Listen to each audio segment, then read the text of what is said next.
देखी भैया, ग्राम पंचायत पूर्वा से महिला प्रधान पद प्रत्याशी मीला यादव पत्नी सुनील अध्यापक, जिनका चुनाव निशान कार है, कार पर अपना बहुमूल्य वोट देके दीदी को विजयी बनाए। जिंदाबाद जिंदाबाद मीला दीदी जिंदाबाद। अब की प्रधानी में मीला दीदी आई गई।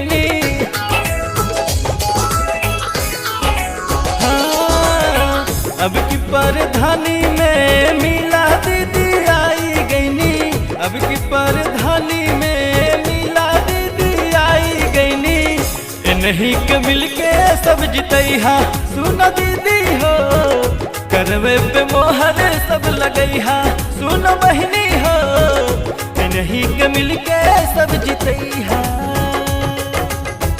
करप्शन में कटौती, विकास में स्फूर्ति चाहिए। करप्शन में कटौती, विकास में स्फूर्ति चाहिए। हमें नेता नहीं, सेवा की एक मूर्ति चाहिए। जिंदाबाद जिंदाबाद मीला दीदी जिंदाबाद। हमारी प्रधान कैसी हो, मीला दीदी जैसी हो। हमारी प्रधान कैसी हो, पूर्वा के बाहु हाई कारब खूब विकास हो, मिली सब गरीबन के हक बार बार हो। आहा पूर्वा के बाहु हाई कारब खूब विकास हो, मिली सब गरीबन के हक बार बार हो।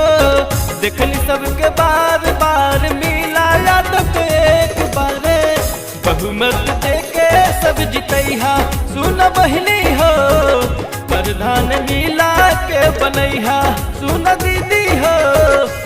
हमारे गांव की मिट्टी की खुशबू महान है। हमारे गांव की मिट्टी की खुशबू महान है। हमारी सभ्यता देश की पहचान है। जिंदाबाद जिंदाबाद मीला दीदी जिंदाबाद। कार पर मुहर लगाना है, मीला दीदी को विजयी बनाना है। कार पर मुहर लगाना है, मीला दीदी को विजयी बनाना है। चाही ना बैसाखी ना चाही रिमोट वाला, चाही प्रधान हमारा परिवर्तन वाला।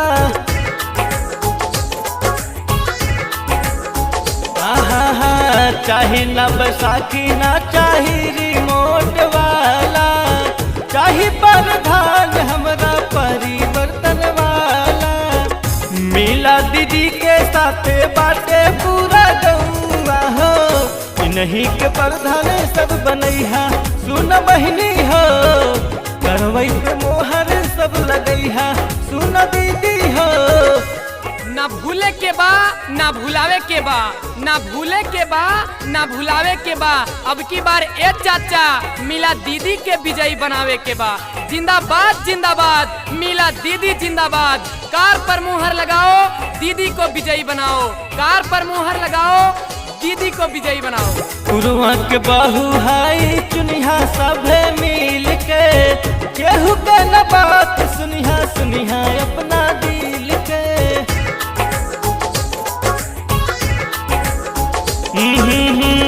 पूर्वा के बाहु हाई चुनिहा सभे मिल के, केहू के न बात सुनिहा सुनिहा अपना दिल के। रवि सुनील अध्यापक पढ़ी है सभे पैया हो, नहीं के मिलके सब जितैहा, सुन दीदी हो, करवै पे मोहर सब लगैहा, सुन बहिनी।